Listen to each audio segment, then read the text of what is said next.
गांव की बहू। क्या सावित्री, मैंने सुना है कि मालती की बहू ने अपने सास ससुर को घर से निकाल दिया है।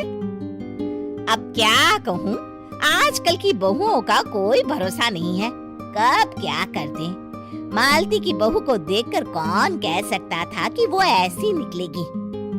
तू सही कहती है, आजकल की बहुओं को देख मुझे तो बड़ा डर लगता है। कहीं मेरी बहू भी ऐसी निकल गई तो। नहीं, मैं तो गांव की सीधी सादी लड़की से अपने बेटे की शादी करवाऊंगी। इस तरह एक दिन गायत्री अपने बेटे की शादी गांव में रहने वाली मीना नाम की लड़की से करवा देती है। ये लीजिए माँ जी, आपके लिए गर्मा गर्म नाश्ता और चाय। अरे वाह बहू, सच कह रही हूँ, जब से तू इस घर में आई है मुझे तो बड़ा आराम है। तेरे जैसी बहू तो किस्मत वालों को मिलती है। का माँ जी, अब इतनी भी तारीफ मत करिए ना।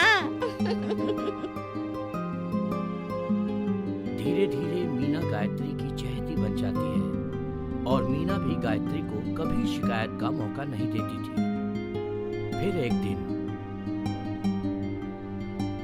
ये ले बहू, आज मैं बाजार से तेरे लिए साड़ी लाई हूँ। साड़ी देखते ही मीना का मुंह लटक जाता है। का माँ जी, ये भी कोई साड़ी है? ना, मुझे तो बिल्कुल पसंद नहीं आई। अरे लाना ही था तो कोई अच्छी महंगी वाली साड़ी ले आती मेरे लिए। आप तो ये सस्ती साड़ी उठा लाई। मुझे नहीं ना चाहिए आपकी ये साड़ी, आप ही पहनिए इसे। अरे ये क्या बहू, तू तो आजकल कुछ ज्यादा ही नखरे दिखा रही है। मैं इतने प्यार से तेरे लिए साड़ी लेकर आई हूँ और तू है कि उल्टा मुझे ही दो बातें सुना रही है। अरे माँ जी, आप अपने लिए तो बड़ी डिजाइनदार और महंगी महंगी साड़ियाँ खरीदती हैं और मेरे लिए ये सस्ती साड़ी ले आई।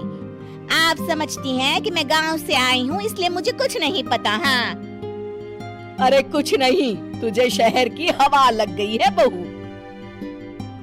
इस तरह दोनों सास बहू में रोज किसी न किसी बात पर लड़ाइयाँ शुरू हो जाती थी। एक दिन गायत्री अपनी कुछ सहेलियों को अपने घर चाय पर बुलाती है। अरे बहू, मेरी सहेलियों के लिए बढ़िया चाय नाश्ता तो बना दे। अरे माँ जी, अभी ना मेरे पास बिल्कुल भी समय नहीं है, मुझे ब्यूटी पार्लर जाना है।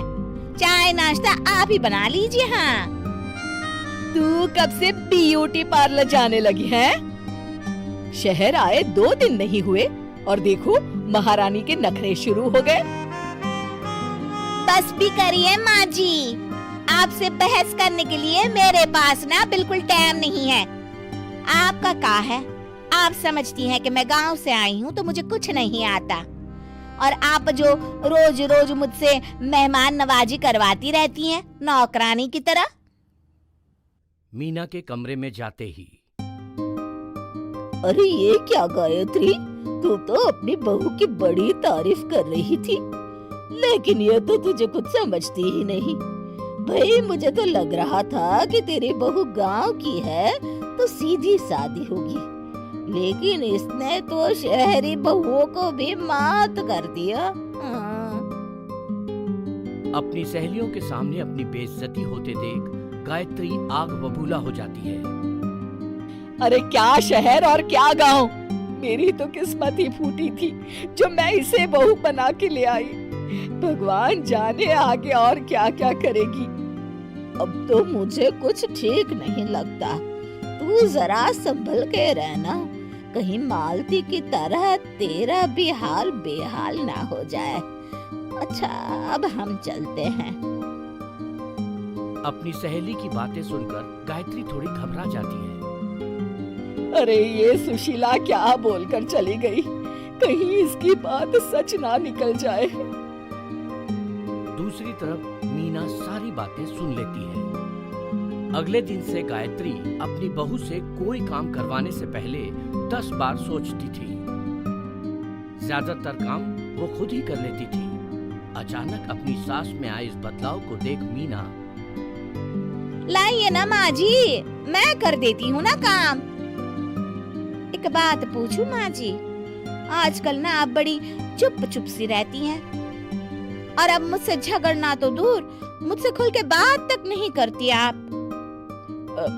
कुछ नहीं बहू, ऐसे ही।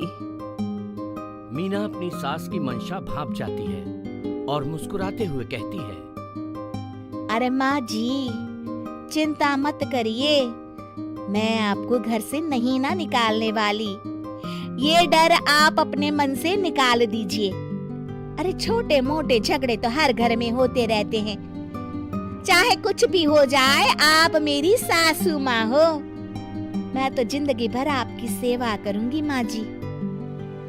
अपनी बहू की बातें सुन गायत्री को एक प्रकार का संतोष होता है और उसकी सारी चिंताएं दूर हो जाती हैं। गायत्री अपनी बहू को गले लगा लेती है। मुझे माफ कर दे बहू, मैं तुझे गलत समझ बैठी थी। कोई बात नहीं माँ जी, ये ना घर घर की कहानी है। हाँ।